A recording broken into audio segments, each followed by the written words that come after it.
We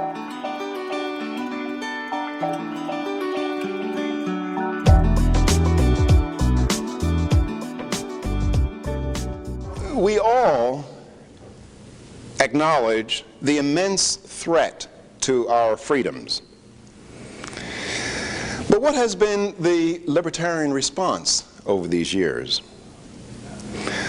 Many libertarians see a world of no political trade-offs. That is, either one is 100% libertarian or not at all. It's an all or nothing world of purity tests in many cases. Now that might be somewhat of an exaggeration, but it's close. In any case, I'm here to tell you that those who take the all or nothing position of the world usually wind up with nothing. Now, many Americans agree with many libertarian principles. However, we've not been smart enough to exploit these areas of agreement. In other words, just because some group does not buy into our position on the decriminalization of drugs, that does not mean that we cannot forge an alliance with them on some other liberty-oriented task. In other words, what I'm saying, at least in the short run, we have to face the fact that in order to have some political victories, we have to at least make an effort towards appealing to the median voter. And hopefully try to educate voters while we're in office, as opposed to trying to educate them outside of office. The libertarians are going to have to recognize that the average person does not spend the kind of time that we do reading Locke and Mill, Hume, von Humboldt, Jefferson, Hayek, and others, and thinking about liberty.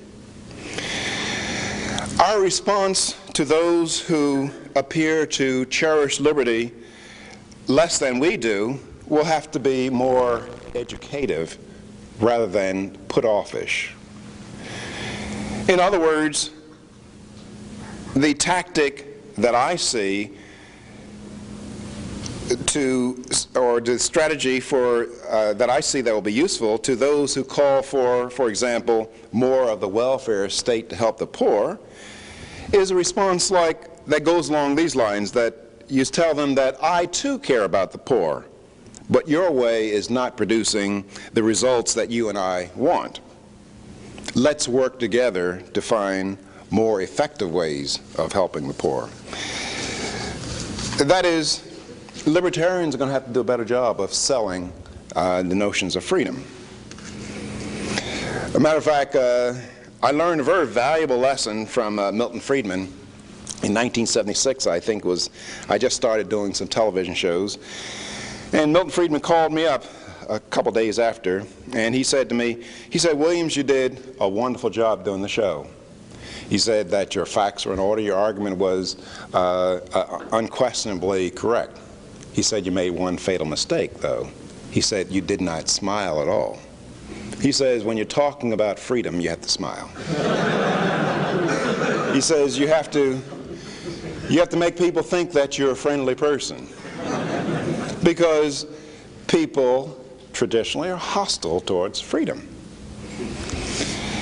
Now, libertarians, and I say this, this is some inside information I get from a lot of people around. I travel all over the country, I get a lot of mail from people in response to my national syndicated column. So I'm just expressing you some impressions that I get from people. Libertarians, whether, when they're noticed by the general public at all, are all too frequently seen as the party that endorses drug usage, prostitution, and gambling. Now, regardless of how far off society is in general, in coping with these issues, I don't believe it's something that we should lead with. And I think that practicality commands that we shed that kind of image.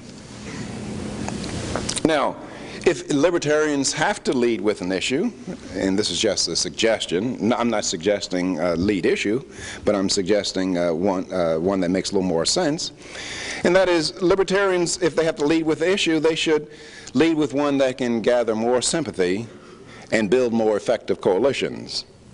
And I'm saying that if we talked about the libertarian response to the education crisis in our country, I'm very sure that you could build stronger coalitions based on that than building a coalition based on the drug crisis and the libertarian response to it. Now, that doesn't mean that I disagree with libertarian arguments on the drug crisis, but I just think it's the wrong one to lead with and try to build a coalition.